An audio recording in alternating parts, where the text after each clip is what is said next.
L'air y est si doux que c'en est presque un remède, se réjouissait Talleyrand, qui avait été charmé par la sérénité de ce coin d'Italie en Touraine, et plus encore par sa châtelaine, Dorothée de Dino, sa nièce intime, son dernier amour. Une captivante courtisane que le diable boiteux lança dans la valse de l'historique congrès de Vienne.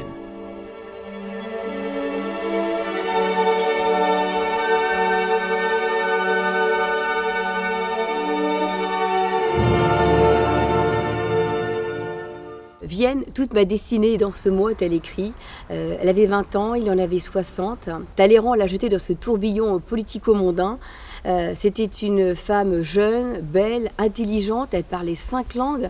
Alors évidemment, Talleyrand l'a utilisée à bon escient pour arriver à des fins diplomatiques.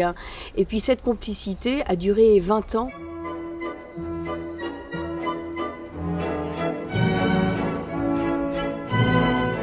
La duchesse de Dino, Nicole Pasquier pourrait aussi en parler des heures durant.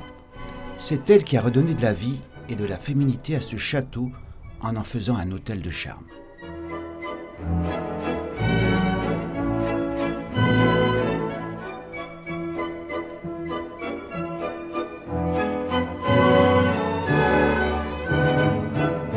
Moi, je me suis mise à l'aimer. Quand on faisait quelque chose, je disais, je le fais pour ma duchesse, vraiment, je voulais lui plaire. Hein. J'appelais un petit peu son...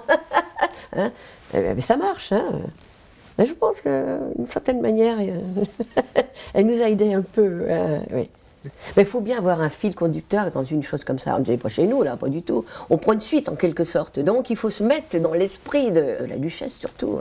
D'une femme à l'autre, ou plutôt à 4 autres. Rochecotte est un château de femmes, on peut le dire. Il y a eu d'abord bien sûr la duchesse de Dino, il y a eu sa fille Pauline de Castellane, et puis après ma mère, lorsque mes parents ont repris ce domaine, ma mère effectivement a eu un rôle important dans ces lieux, et puis il y a nous trois, ma sœur aînée Emmanuelle qui est en cuisine, Isabelle qui est à la réception et l'hôtel, et puis moi-même qui m'occupe de la communication. Un château de femmes, certes, mais à Rochecotte, on revient toujours à ce Talleyrand gourmand qui, bien qu'ayant traversé 3 régimes, n'en fit jamais aucun.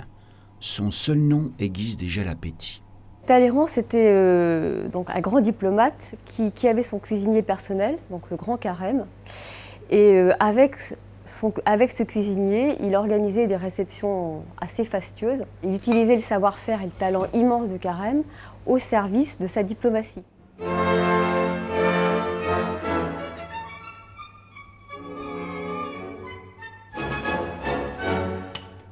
Lors d'un repas entre Napoléon et Talleyrand, Napoléon s'est trouvé un petit peu irrité de la vue des pyramides, des superbes pyramides de Valençay qui étaient très très hautes, qui lui a rappelé en fait le mauvais souvenir de sa campagne d'Égypte.